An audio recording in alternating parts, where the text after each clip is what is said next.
Comme chaque lundi, Agnès vient chercher ses enfants à la sortie de l'école. Salut Octave, comment tu vas? T'as passé une bonne journée?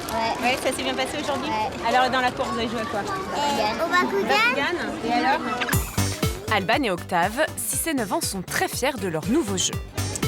Ça, c'est Tigrera première forme. C'est Black Tigrera. Et ça, c'est Bria Sangielo. Et ça, c'est... Des noms bizarres et surtout des règles complètement incompréhensibles pour les adultes. Parfois, sur du métal à dégommer le Bakugan de l'autre, mais sauf que notre Bakugan, il doit se révéler. Je trouve ça très marrant, je trouve ça très joli. Ils ont bien essayé de m'expliquer plusieurs fois les règles du jeu, mais je ne comprends toujours pas. Des boules avec des monstres à l'intérieur, des cartes inspirées de dessins animés ou de mangas. Dans de nombreuses cours de récréation, les enfants ne jurent que par ces nouveaux jeux. Les traditionnels ballons, billes et cordes à sauter sont-ils passés de mode? Ou les enfants jouent-ils encore au même jeu que leurs grands-parents? Une cour de récréation en banlieue parisienne. 20 minutes de défouloir où on crie, on court, mais où surtout on fait du troc. Ouais, d'accord. C'est un peu une fonction. Ouais, je sais. Il y en a qui est... Depuis leur sortie, il y a une dizaine d'années, ces cartes connaissent un succès inégalé auprès des élèves de primaire. Ils ne font pas que les échanger et les collectionner, ils jouent aussi avec. C'est Samu qui gagne. Un entre vous deux. À chaque récré, Noam et ses copains font des combats de cartes, car toutes n'ont pas le même pouvoir. Soyez bien attentifs, explication. Là, il attaque 30 plus. 50. Et là, il attaque 40. Et là, ses points de vie, il recule de 40 points. Donc c'est forcément Samuel qui gagne. Vous n'avez pas tout compris? Pas de panique, c'est normal.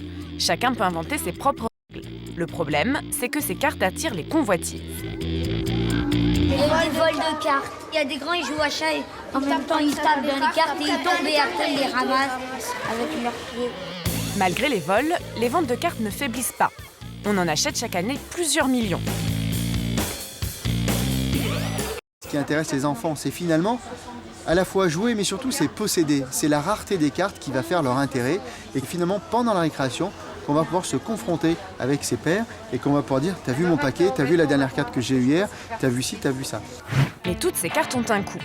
Cette semaine, Alban et Octave ont été sages. Pour les récompenser, leur maman a décidé de leur offrir un paquet de cartes chacun. Regarde, c'est quoi les platines là-haut? C'est des nouveaux? Bah ouais. Eh bien, vous prenez un paquet de cartes platines chacun et puis c'est parfait pour ce soir.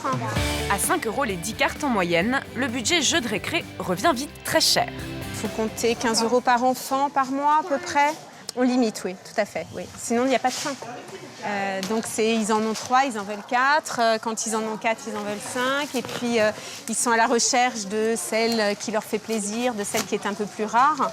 Donc, on n'arrêterait pas, on passerait notre vie ici. Cet engouement pour les cartes à collectionner interpelle Michel Jouve. Cette psychosociologue a écrit un livre sur l'histoire des récréations. Nous lui avons montré des passages de ce que nous avions filmé en cours de récré.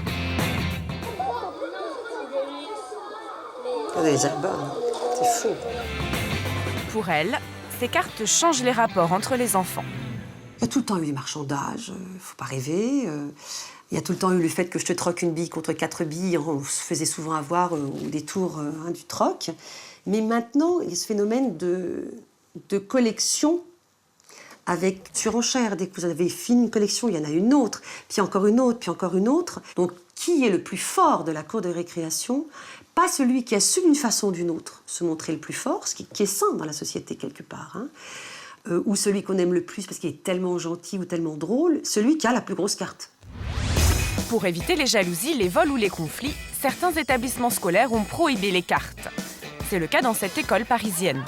Et les cartes généraient des problèmes dans la cour, des bagarres, des raquettes. On a décidé que les cartes étaient interdites. Du coup, ici, les jeux sont plus traditionnels. La directrice connaît les habitudes de ses élèves sur le bout des doigts. Donc faites attention de ne pas prendre un ballon. Hop! Pas très bonne. Ça, c'est le jeu. C'est le jeu phare de la cour, voilà. Alors là, c'est le jeu d'élastique, très prisé par les filles. Elles arrivent à sauter à des hauteurs, tout ça en rythme, avec des hauteurs jusque-là. Essayez. On fait ça 8 fois. Ouais. Là après, on tourne comme ça et on essaye de démêler avec le tigre, on faisait comme ça. Parmi les autres jeux indémodables, il y a aussi les billes, avec parfois des formes surprenantes. La plus forte dans mes billes à moi, c'est mon papillon. Ici, aucun risque de perdre ses billes, même les plus fortes. Si c'était pour de la vraie, j'aurais gagné, mais là, on a fait pour de la fausse. Billes, ballons, élastiques, les enfants des temps modernes jouent-ils finalement au même jeu que leurs ancêtres? Ils sont fous. Les billes, c'est toujours très très difficile de dater. Elles sont l'héritière directe des jeux avec des noix, des Romains. Et puis après, dès qu'on a pu les faire en terre, mais depuis qu'on connaît des jeux d'enfants, on connaît des jeux de billes.